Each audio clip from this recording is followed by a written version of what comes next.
They say every house makes noise at night. Pipes knock, wood expands, floors creak. But this house whispered names. I moved into the old Carter residence in Ohio in 2019. Rent was cheap. Neighbors avoided it. That should have been my first warning. Please like and subscribe Horror and channel. The first night, I heard footsteps upstairs. Slow, heavy, dragging. I lived alone. I grabbed a flashlight and climbed the stairs. Every room was empty, cold, but in the master bedroom, I saw something burned into the wall. Do not sleep. I laughed nervously and blamed some bored teenager.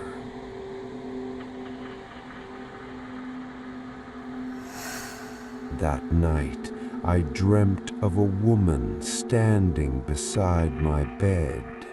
Her eyes were black pits. Blood dripped from her mouth onto my pillow. She whispered, "He's watching you." I woke up screaming.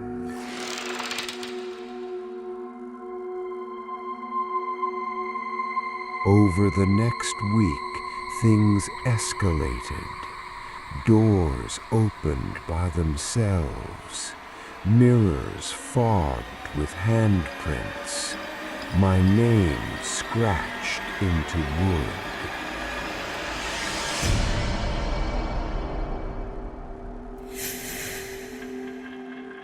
I worked night shifts at a motel in Nevada. Room 333 was always empty. No matter how busy we were, that room never rented. One night, the phone rang. The screen said, "Room 333. I froze. No one was in that room. I answered. Heavy breathing. Then a woman whispered, "He's here." The line went dead. I grabbed the master key and walked to the room. The hallway felt colder. Lights flickered. I opened the door. The room smelled like rot. Bloodstains covered the carpet. The bed was flipped. Claw marks on the walls. Then the bathroom door slammed shut. I heard crying. I pushed the door open. A woman sat in the tub, naked, bleeding from her wrists. Her eyes locked on mine. "He's here." Suddenly, the mirror shattered. A tall shadow stepped out of it. It had no face, only a mouthful of black teeth. It grabbed her hair and smashed her head into the tile. Blood exploded everywhere. I screamed. Everything vanished. The room was clean. No blood, no body. I ran back to the desk. 10 minutes later, the phone rang. Room 333. I quit the next day. Weeks later, I researched. In 2004, a woman was murdered in that room by her boyfriend. He beat her to death and stuffed her body in the bathtub. Guests kept reporting calls from the room. Every employee who answered eventually disappeared. I still get calls sometimes from unknown numbers, heavy breathing, and a whisper, "He's here." In 2022, my friends and I went camping in Oregon. Locals warned us, don't go into Black Hollow Forest after sunset. We laughed. First night was normal. Second night, we heard footsteps outside the tent. Slow, crunching leaves. We opened the flap. No one there. Then we heard a voice. It sounded exactly like my friend Jason. "Guys, help me." Jason was sitting beside us. His face went pale. "That's not me." The voice came closer. "Please, I'm hurt." We saw him, a perfect copy of Jason, except his neck was twisted backward. Blood dripped from his eyes. He smiled and ran. We chased him like idiots. He led us deeper into the forest, then vanished. That's when we found the bones. Hundreds. Human, children, adults. Then we heard screaming. Our friend Mark. We ran toward it. Found him hanging upside down from a tree. His stomach was torn open. Something moved inside him. Then his eyes opened. It lives in me now. His body split open. A long black creature crawled out. It stood on two legs, skin stretched tight, no face. It spoke in Mark's voice. "You're next." We ran all night. Only two of us made it out. Mark and Jason were never found. Police searched for weeks. Nothing.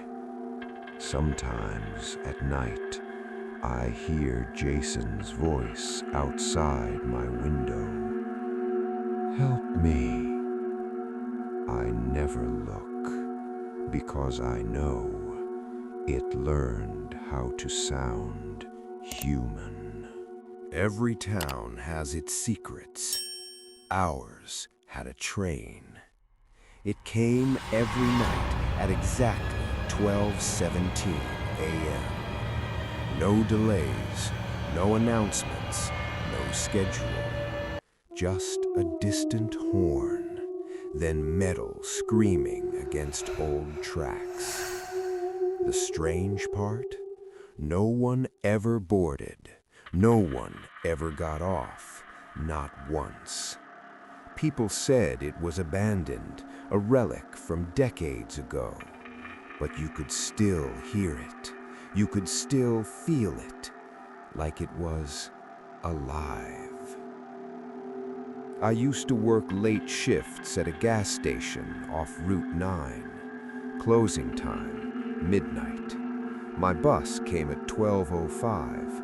Miss it, and I walked 3 miles. Please like and subscribe through Horror empty channel. roads, through woods, so I never missed it. Until that night. It was raining, not heavy, just enough to soak you slowly. My boss held me late, register problems. When I finally stepped outside, the bus was already pulling away. I yelled. It didn't stop. My phone was dead. Great. That's when I heard it. The horn. 12:17 a.m. Right on time. The train rolled past the trees. Old, rust eating the sides. Windows black like empty eyes. But tonight, It slowed, stopped right in front of me. The doors opened. No sound, no lights, just darkness inside. I hesitated. Every warning I'd heard echoed in my head. Don't go near it. People who do, don't talk about it. But it was raining, cold, and I was tired, so I stepped in. Inside smelled like dust and something sweet, rotten sweet, like flowers left too long. Every seat was taken, men, women, children, all sitting perfectly straight, staring forward, not moving, not blinking. I walked down the aisle. No one looked at me, not even a twitch. Then I noticed something. They weren't breathing, no rise, no fall, like mannequins, but warm. I could feel heat. I took a seat. The doors closed. The train moved. No conductor in sight. No engine sound. Just smooth motion, like floating. Then a man appeared. Old uniform, gold buttons. No eyes, just black pits. He smiled. Welcome back. My stomach dropped. I think you're mistaken, I said. I've never been on this train. He tilted his head. You always say that. I pulled out my phone. Somehow it turned on. Full battery, no signal. I opened my contacts. Every name had a red label. Deceased. Mom, deceased. Dad, deceased. Best friend, deceased. Even mine. Me, deceased. My heart pounded. This is a joke, I whispered. The conductor leaned close. Do you remember dying? Suddenly, memories hit. Car headlights, rain, screeching tires, pain, darkness. I grabbed my head. No, no, no! He smiled wider. You died on Route 9 3 months ago. I stood up. This isn't real. The passengers turned. All at once, their mouths opened. No sound, just darkness inside. Sit, the conductor said. Your stop is soon. The train slowed. Outside, gravestones, fog, a cemetery. Panic exploded in my chest. I don't belong here. He leaned close. You already do. The doors opened. Hands grabbed me, cold, strong. They pulled me out. I fell onto wet grass. The train left, gone. Morning came. Police surrounded me. They looked terrified. One officer whispered, "How are you alive?" Turns out, they buried me. After the crash. Empty coffin. Doctor said it was impossible. No pulse, no brain activity. Dead. Now, every night, at 12:17, I hear the horn. Closer, louder. My phone updates. Return date, tonight. Someone just knocked through my wall. Not my door, my wall. I hear the conductor. You missed your stop. If I don't come back, remember, when the train stops, Some kids have nightmares. My sister never slept. Not once. Not in 11 years. Her name was Lily. She was born normal. Cried, ate, laughed. But when she was 6 months old, she stopped sleeping. At first, my parents thought it was colic, then teething, then just a phase. But days passed, then weeks. Her eyes never closed, not even a blink longer than a second. Doctors were baffled. They ran tests, brain scans, blood tests, sleep studies, everything normal. "It's impossible," one doctor said. "The human brain shuts down without rest." But Lily didn't. She just stayed awake. She wasn't tired. She wasn't cranky.